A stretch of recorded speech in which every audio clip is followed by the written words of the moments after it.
Ready? What do you think? Final Fantasy XVI is a new take in gameplay for the series while still keeping those same nostalgic moments. Combat is probably the biggest selling point here, being that it's the first time the genre has been completely action orientated. And with it came some controversy, but not the type you might think. Actually, people thought it was too easy. Now, at first, I think people didn't realize what they were doing, or maybe they were memeing and just trying to joke about it.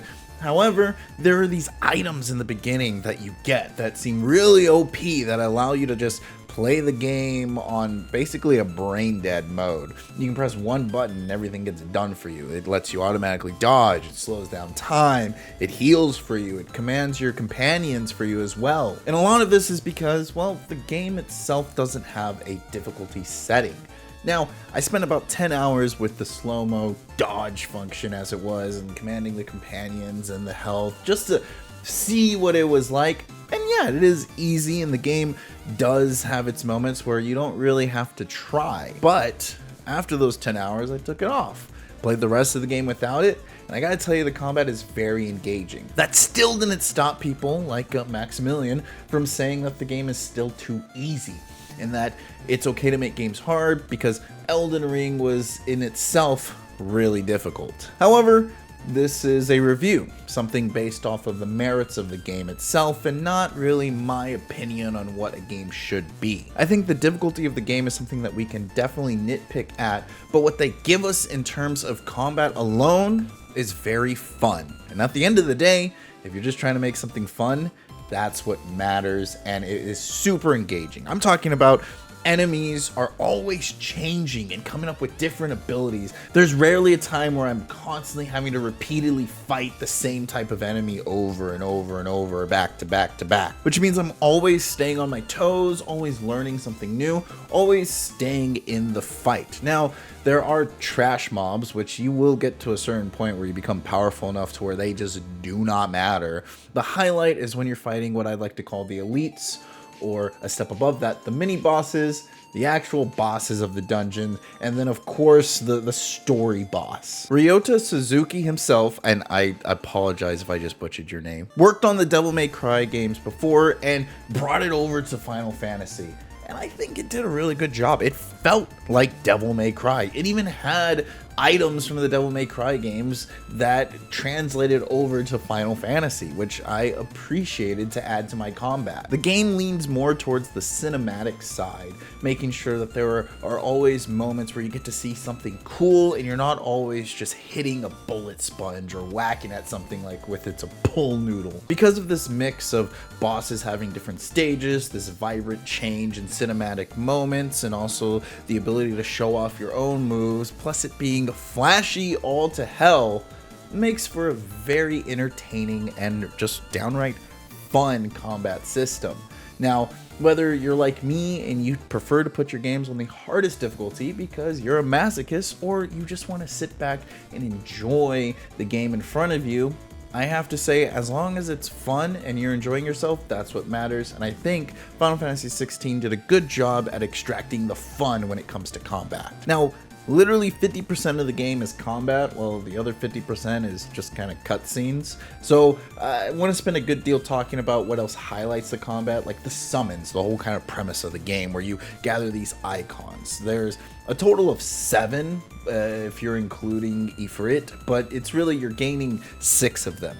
Now, you only are allowed to have 3 on at a time, with 2 of those abilities on at once. So out of the, gosh, I didn't even do the math for it, but the dozens and dozens of abilities that you can use, you're only really able to use 6, 9 if you count the kind of passive / not passive abilities that each icon gives you. At first, this might seem really limited and kind of disappointing that you have to kind of pick and choose, especially since, you know, in other Devil May Cry games, which is what I'm going to compare this to, you get to switch at a moment's notice without really having to equip too much. But I gotta commend Final Fantasy XVI on this, because they do what no other game wants to do, and that's just let you re-roll your character as many times as you want without any cost behind it. Once you've acquired an ability or you've spent your points, basically any amount of experience points you've gathered, you're always going to have them. So if you want to try out other things, you want to mix and match, you can always just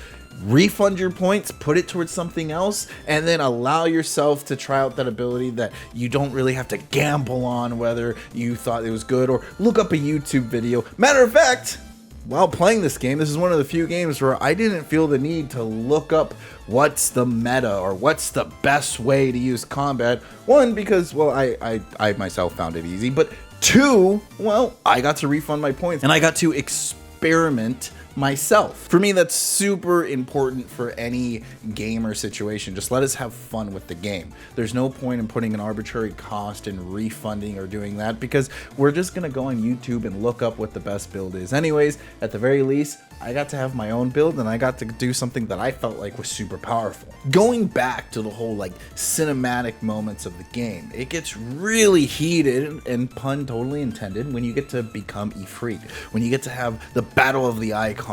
Things get super crazy, and when I mean super, I'm talking Dragon Ball Z levels of epicness. Most of it is really simplistic, and it's really just for show and cinematic and to make you feel cool, so they don't last as long as the actual boss fights themselves. However, it is a mix between playing as Godzilla if he had Goku's abilities, and I gotta tell you, it makes me feel kind of like a badass. Now, those are probably some of the coolest and really the price of admission into getting the game itself. I myself find those moments very much worth it. The combat system alone is great. It's easy. If you're into super difficult games, maybe it's not for you, but it's fun nonetheless. Now, I gotta bring up some of the things that really bothered me about the game. Fundamentally, the game kind of does the same thing over and over again. Now, I can say that about God of War and Ghost of Tsushima, but God of War mixes it up with puzzles, and there's always a different type of puzzle and slowing the pace and whatnot. Same with kind of Ghost of Tsushima. There's different ways that you could tactically attack your Mongols and things of that nature. With Final Fantasy, most of the variety and most of the gameplay came from the combat that I was just talking about. A lot of the times, if not every single time, what you do in the first act of the game to the very end of the game is gonna be the same. You're going to meet the leader of the people, or meet someone that you know in the village that you're just now introduced to.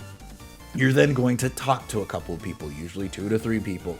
That talking can be replaced with gathering something, 2 or 3 items. Either way, same function. Then you have to go and fight someone, and then you talk, and then after that you enter the dungeon, and then once you enter the dungeon, you're gonna fight the elite of the dungeon. Once you meet the elite of the dungeon, you're gonna fight the mini boss, which could just be a variation of that elite, and then from there you're gonna fight the boss of the dungeon, and then from there you're gonna do a little bit more of the dungeon crawl, mainly just to figure out more of what's going on lore wise, but then you're gonna fight the story boss. This is something that repeats itself over and over and over and over and over and over again. Something so much so that I already knew what was like gonna play out. And to me, I think like a little more variety in that type of gameplay would have kind of fixed a mundane feeling that may have come across myself or anyone else that would be playing this game. If anything, it makes you anticipate and want the combat even more. This MMO style of gameplay just feels a little too redundant for what's going on here. They do try to supplement it with the story that gets put into this world. Everyone you are talking to breathes a breath of life, of lore into the world, and you are given more information. There's always this mystery box right around the corner because the writing is really well done. There's not exposition. You don't just walk up to people and they tell you what's going on or remind you what's happening. It's a lot of from their point of view, from their experience, and it is like a cross between Game of Thrones meets anime. As the game begins, it's very Game of Thrones, it's very horny, it's very dark and political, and you may not know what's going on at first. They do offer these awesome indexes that will be visually stimulating and allow you to understand what's going on in every part of the map, as well as summaries of every character and what they're going through and kind of every faction. Now, I only referred to it like once or twice, once just to see what it was like, and twice because I was a little confused on who was aligned with who. But I didn't need it because the writing is actually so well done that even on top of all the craziness that is happening, because they don't just outright explain it to you, you were able, through almost osmosis, just absorb the information through gradual, natural storyline that is being told to you. Because the more you don't understand, the better they get at showing you and not just telling you. And it's really great. I came to really know this world, and I felt like I could make my own YouTube video based off of the lore that happens behind it, due to how well the writing is done and allows you to engage with it. I will say this though, after I got a grasp of what the world is and I understood, I was like, okay, I kind of get what's going on. I did start skipping sideline missions, or just the story parts. I would just do it for the XP. Now, if you are a fan of lore and you are a fan of story, there is plenty of this. It's that every time you go to talk to someone, it kind of goes into a mini cutscene, and that's fine and all, but again, I was just ready to get back into the combat. So for me, that repetitive MMO type of style that got put into this RPG game just felt a little bit too redundant at times and made me just want to get back into what was, I considered, the fun part, especially since I learned everything that I needed to learn. Now, I mentioned the side quests, and I'm going to glance over them a little bit. They work the same way kind of how the main level works. You talk to someone, and you either have to go talk to more people, and that completes the quest, go gather items, go fight some trash mobs, go fight a mini boss, or go fight an elite. Nonetheless, it lets you learn more about what's happening. That to me is kind of the main focus here. This game leans more on its story aspect, and then the other 50% is given to the combat. At its core, the game is wanting you to have fun. It wants to tell a story, but also give you one of the most engaging combat experiences you can have. It is very much Game of Thrones story orientated, but has such an anime vibe and progresses as you leave the Game of Thrones realms to a very, very anime experience. Something I didn't think I would enjoy as much as I did. Though the non-combat portions of the game may seem a bit repetitive, the actual meat of the game is a progression system that makes you feel more and more powerful as the game goes on, as well as letting you try out a variety of different skills to suit your play style, which is why I gotta give Final Fantasy XVI an 8 out of 10. Until next time, guys, play nice. Hey, I'm Mario. I like playing video games, watching movies, and Dungeons and Dragons. If you keep getting me in your suggested videos, or you're watching this video right here, consider subscribing. It goes a long way. Thank you.